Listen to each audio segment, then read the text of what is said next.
One very important thing about the project is that it's a completely new IP. So the starting point was actually that the game was going to be a bit dark, a bit violent, and it was going to take place in an Anglo-Saxon country, something like a fictional England in 1666.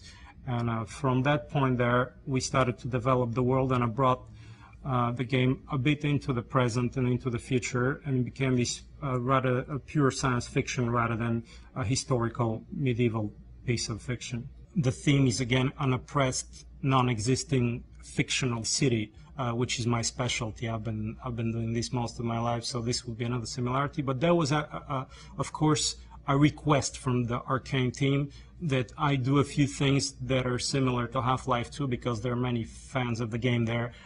So I was trying to resist, but maybe some of the machines would go in that specific dark industrial style that I usually do.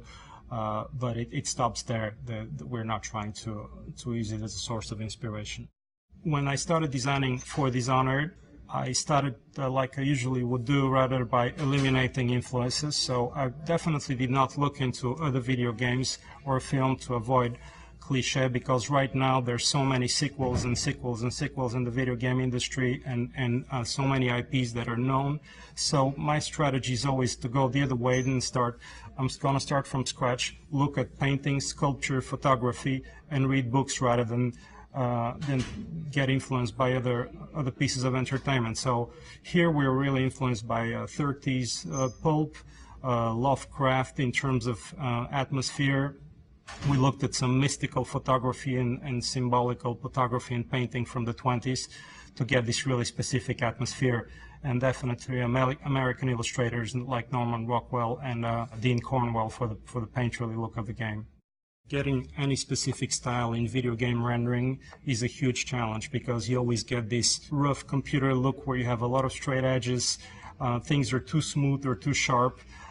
So that's why the challenge is always to manage detail and know where to focus and concentrate.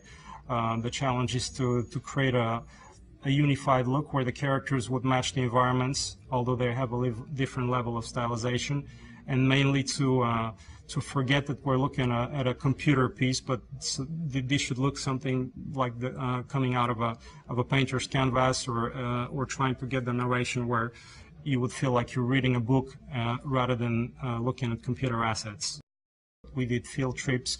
We went to London with the art team of Arcane, with their art director Sebastian. We took a lot of photos from Edinburgh, London. We went as far as going into pubs and analyzing what defines the British face, just to get a lot of personality and character into those characters we have, rather than having a co-worker's face glued onto on an enemy. So we did a really thorough research of what defines British architecture and, let's say, morphology. The game is pretty realistic, and we don't have overwhelmingly big spaceships or things that are, everything is pretty believable.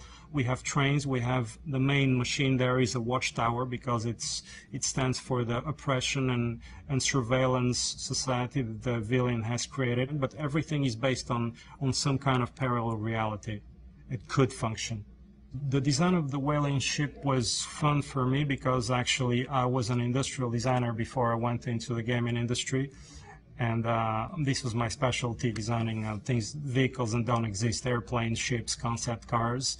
And I've been doing art direction and creative direction for a long time. So now I got back to the drawing board and I designed this thing. So it looks, first, it has the language of all the machines created by the dictator of the game, the regent. And also I've used references of existing whaling ships, of ancient whaling ships. And it's this strange machine that you understand its function right away, but you don't know if you're dreaming or if you're seeing it for real. The design of the mask is an opposition to all the designs that are created by the regent.